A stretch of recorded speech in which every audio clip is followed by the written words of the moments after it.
হেবিটেটত 1 kilometre বেখাৰ্ডৰ ভিতৰত এখন প্ৰাথমিক বিদ্যালয় থাকিব লাগে আৰু মিনিমাম তাত 30 জন ছাত্ৰ ছাত্ৰী থাকিব লাগে আৰু 30 জন যদি ছাত্ৰ ছাত্ৰী থাকে তেতিয়া হলে তাত 2 জন শিক্ষক থাকিব আজি এখন প্ৰাথমিক বিদ্যালয়ত 1 2 3 4 5 পাঁচটা শ্ৰেণী আছে এতিয়া পাঁচটা শ্ৰেণীত প্ৰতিটো শ্ৰেণীত যদি 10 জনকে 15 জনকে 20 জনকে ছাত্ৰ ছাত্ৰী থাকে তেনেহলে শ্ৰেণীয়ে প্ৰতি শিক্ষক দিয়াৰ কোনো আপত্তি নাই কিন্তু যদি বিদ্যালয়খনত ছাত্ৰ ছাত্ৰীৰ সংখ্যা 6 গৰাকী হয় তাত 5টা শ্ৰেণী আছে বুলি 5 জন শিক্ষক কেনেকৈ নিযুক্তি দিয়া যাব আজি অসমত ছাত্ৰ ছাত্ৰীৰ অনুপাতে শিক্ষকৰ সংখ্যা পিটিআৰ বুলি যাক আমি যদি কওঁ এই পিটিআৰ অসমৰ পিটিআৰ ভাৰতবৰ্ষৰ ভিতৰতে সৰ্বশ্ৰেষ্ঠ আমাৰ এলপি স্কুলত পিটিআৰৰ সংখ্যা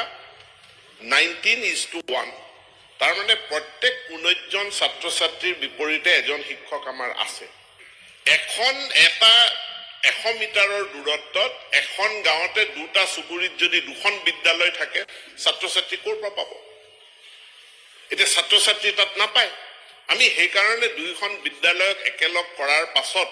তাত শিক্ষকৰ সংখ্যাও বাঢ়ি গ'ল ছাত্ৰ ছাত্ৰীৰ সংখ্যাও বাঢ়ি গ'ল গতিকে মাননীয় বিধায়কসকলক মই অনুৰোধ জনাম যে যিখিনি বিদ্যালয় ওচৰা ওচৰিকৈ আছে ছাত্ৰ ছাত্ৰী নাই শিক্ষা ক্ষেত্ৰ আঁচনিখন পঢ়ি লৈ সেই শিক্ষা ক্ষেত্ৰ আঁচনিৰ অধীনত এই এমালগেমেশ্যনটোক সমৰ্থন জনাব লাগে আমি হেতু কৰিলো আৰু শিক্ষা হেতুত ছাত্ৰ শিক্ষকৰ উপস্থিতি লৈছো এবাৰ ৰেশনেলাইজেশ্যনৰ কাৰণেও আমি আৰ্টিফিশিয়াল ইন্টেলিজেন্স আমি ইউজ কৰাৰ কাৰণে আমাৰ সফটওয়্যাৰ সম্পূৰ্ণ হৈ গ'ল এতিয়া সফটওয়্যাৰ কম্পিউটাৰে গোটেই মোৰ জিলা এখনৰ বিদ্যালয়সমূহৰ পৰিসংখ্যা লৈ কোন শিক্ষকক ক'ত দিব পৰা যায় ইয়াৰ অংকটো সফটওয়্যাৰে কৰি দিব যিটোৰ ওপৰত যিটোক আমি খালি ফাইন টিউনিং হে কৰিম আমি বিভাগে হেতুৰ ফাইন টিউনিং কৰিম অৰ্থাৎ যাতে কোনো বিদ্যালয় ৰেশনেলাইজেশ্যনৰ পৰা বাদ পৰি নাযায় আৰু অনাহকত কোনো শিক্ষকক বদলীকৰণৰ দ্বাৰা যাতে মানে তেওঁক হেৰিও কৰা নাযায় এইখিনিৰ কাৰণে আমি আৰ্টিফিশিয়াল ইন্টেলিজেন্স আমি শিক্ষা হেতুত তাত আমি পুনৰ নিয়োগ কৰি ৰেশনেলাইজেশ্যনৰ ব্যৱস্থাও কৰিছো আৰু যেহেতু গোটেই কথাখিনি মানৱীয় আৰু মানুহৰ লগত জড়িত যে এটু ইনফ্ৰাষ্ট্ৰাকচাৰ গঠন কৰাৰ নিচিনা নহয় ইটা সিমেন্ট বালিৰ অংক নহয় হিউম্যান বিংক বিভিন্ন জায়গাত প্লেসমেন্ট কৰিব লাগে ইয়াত বহুত ধৰণৰ সুবিধা আছে গৰ্ভৱতী মহিলা এগৰাকীক হঠাৎ বদলি কৰি দিব নোৱাৰি মহিলা এগৰাকীক দুখন নদী পাৰ কৰি পেলে চৰ অঞ্চল এটাত চাকৰি দিব নোৱাৰি